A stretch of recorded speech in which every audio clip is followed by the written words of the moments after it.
So Insider NJ today welcomes Priscilla Garces of the Ironbound in Newark.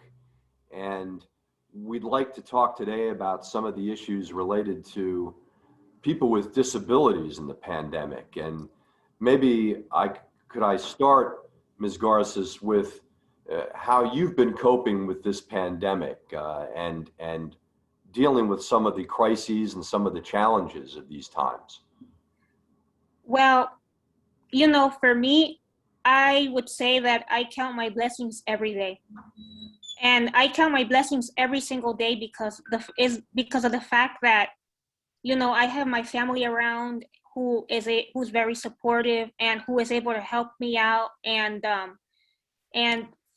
coping with the challenges. Initially, like I was talking before, it was a real shock, especially the first week, and the fact that you have to socially distance. And, sometimes I had a lot of worries. And some of the worries at the beginning that I really had was, what if I get sick with COVID? And, the fact that and what if I ended up in a hospital, and having the fact that, I have a visual disability, and who is going to be able to take care of all of the other things if I do need help in a setting where I'm not familiar and where I'm not used to, navigating around. That was one of the biggest worries I've had during those first weeks of COVID, because sometimes you never know how getting COVID, if you do get it, impacts you. I'll bet that must have been particularly stressful. How did you get through that? Well, what I did was I started,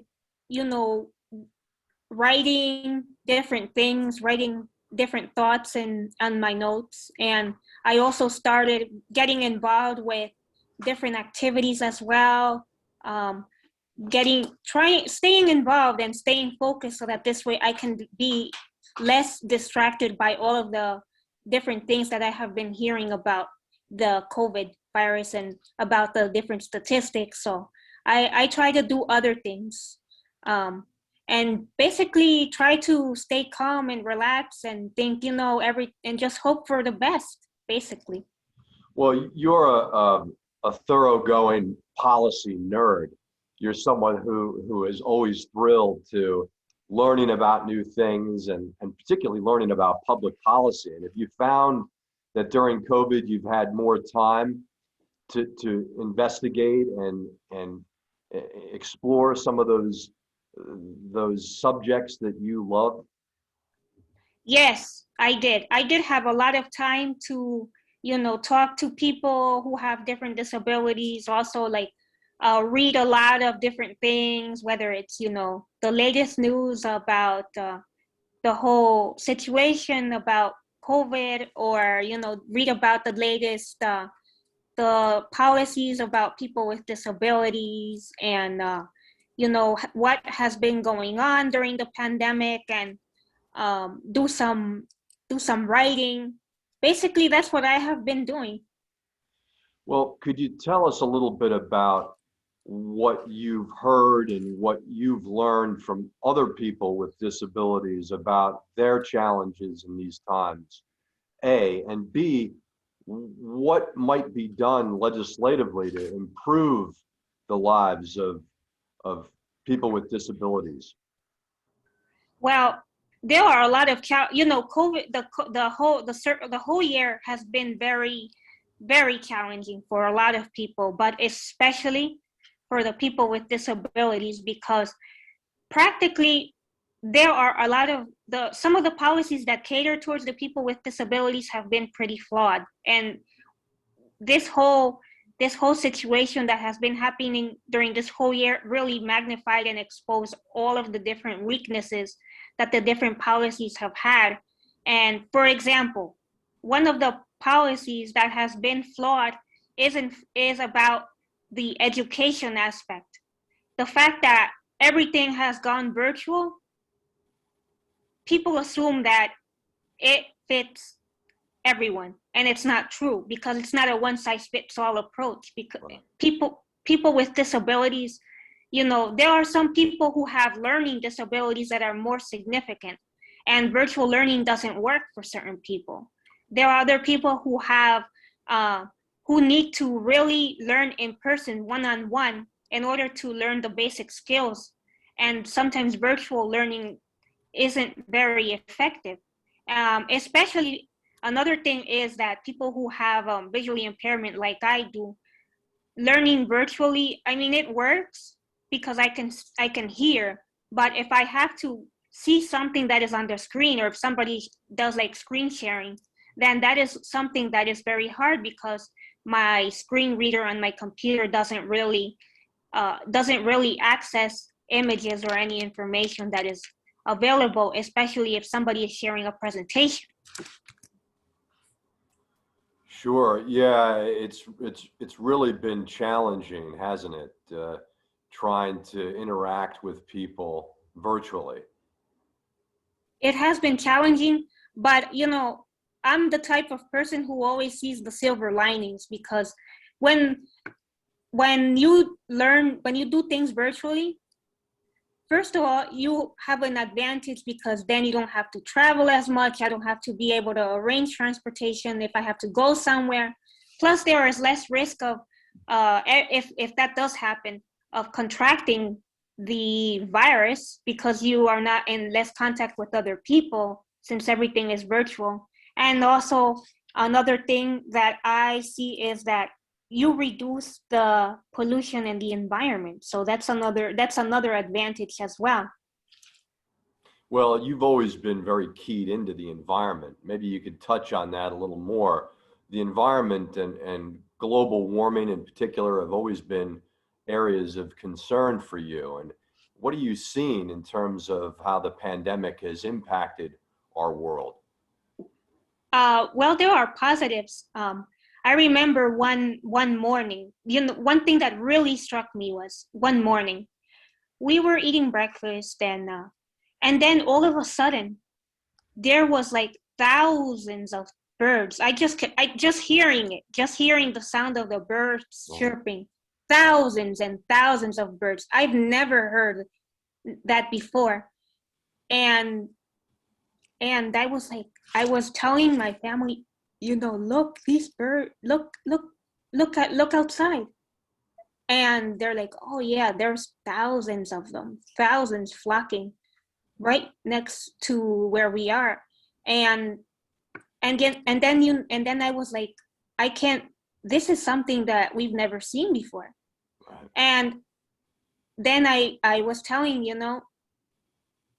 they're saying thank you for having a more quieter environment, having an environment where they are able to reclaim their space, because since everything at that time, that was towards the beginning of March, towards the middle of March, um, and everything was locked down, so everything was quiet, and nature at nature was basically saying thank you because they're reclaiming the habitat. Right.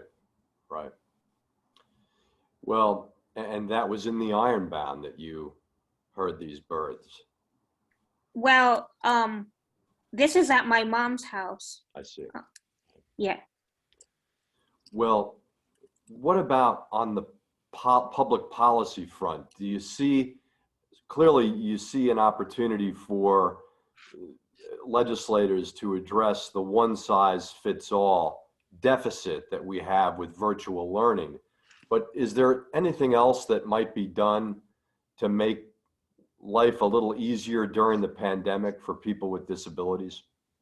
One of There's a lot of things that need to be work that needs work. There's a lot of things that needs to rework, and there needs to be the fact that more recognition should be faced on when it comes to the talents of people with disabilities, because I personally experienced the fact that I work in different groups, I collaborate in with other people, but it seems like they hesitate, like people sometimes hesitate, to reach out and so that this way, I can be able to share the experiences.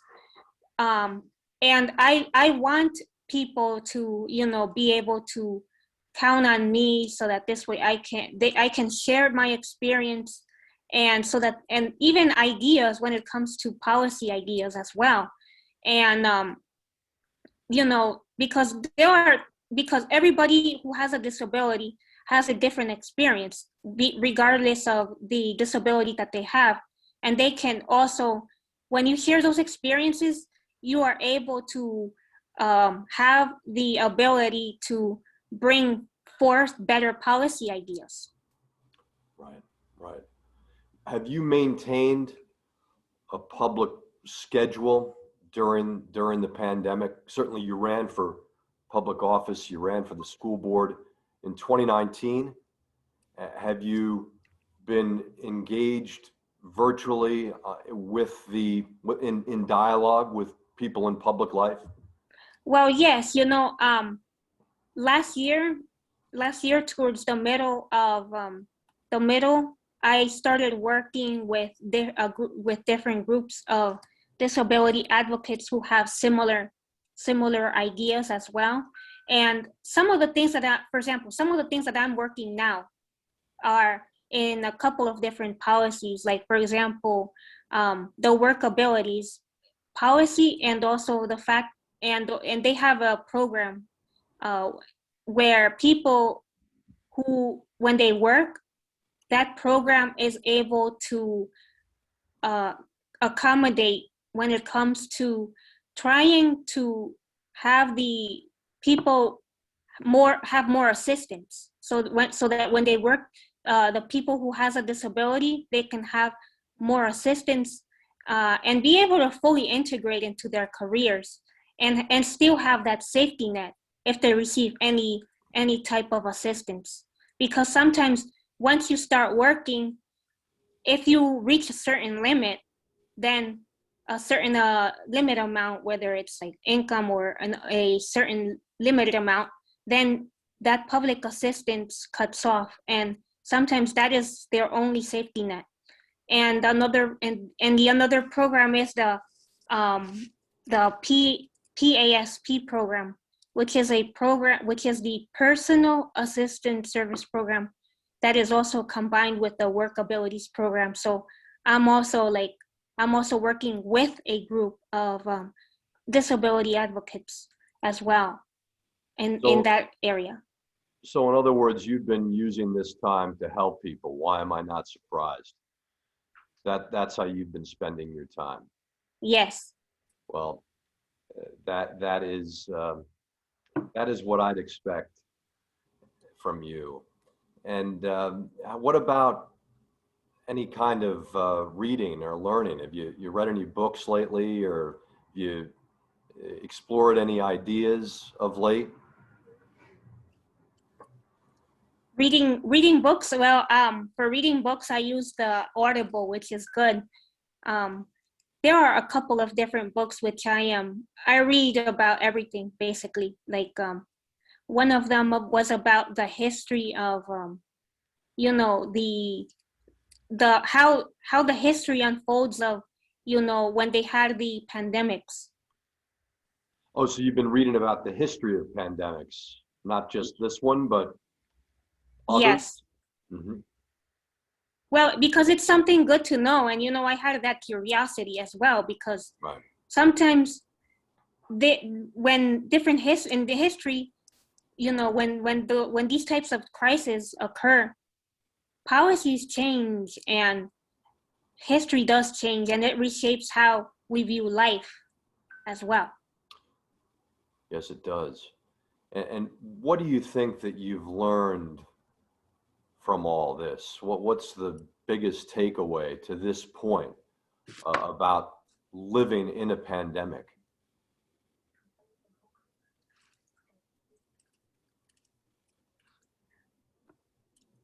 I'm sorry, what was it again? Well, to this point of being in this crisis and being in this global pandemic, what do you think has been uh, the biggest lesson that you've taken away from this?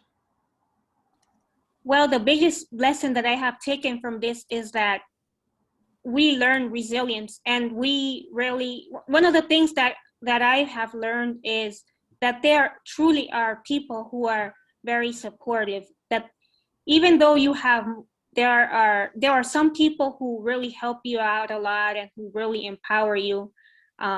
Like for example, I have my friend, her name is Beth, and she is great. She is a great person, and she is one of the people who is he is a disability advocate because she has a son with a disability as well, and she is involved in a lot of things, including helping out with the campaign for the re-electing the governor.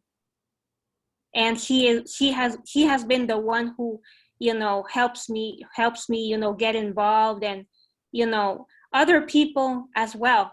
So, you know people like her and others who are interested in empowering other people, those are the ones who have to be recognized. Right. What do you want people to remember about individuals with disabilities in these times?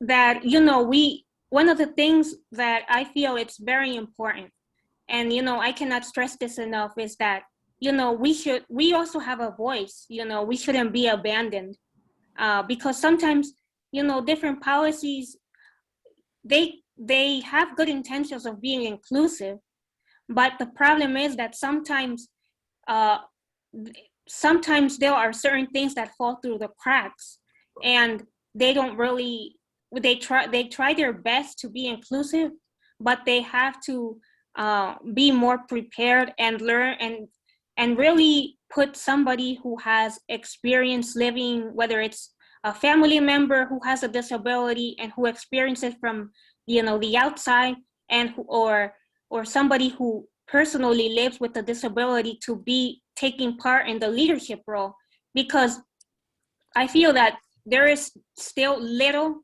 representation when it comes to the political landscape of people with disabilities. There has to be more representation, and when it comes to the political aspect, because people who have different disabilities can also give better ideas about policy work. And the thing is that when it comes to applying to different places, or when it comes to doing everything in daily life, sometimes I have had times where I haven't been called because people hesitate, and I want people to count on my ideas, because sometimes those ideas can be for the better. Absolutely. Well, are you planning to run for anything this year? Well, this year I would have to see. Um, I would have to see many, how everything goes out, but maybe, who knows, in the near future. Well, we look forward to hearing the decision that you come to on that front.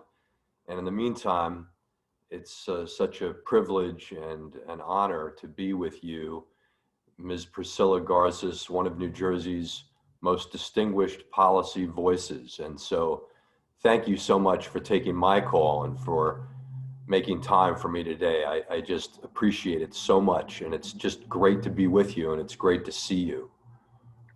Yes, thank you. It's great to see you, and it's great to hear from you as well.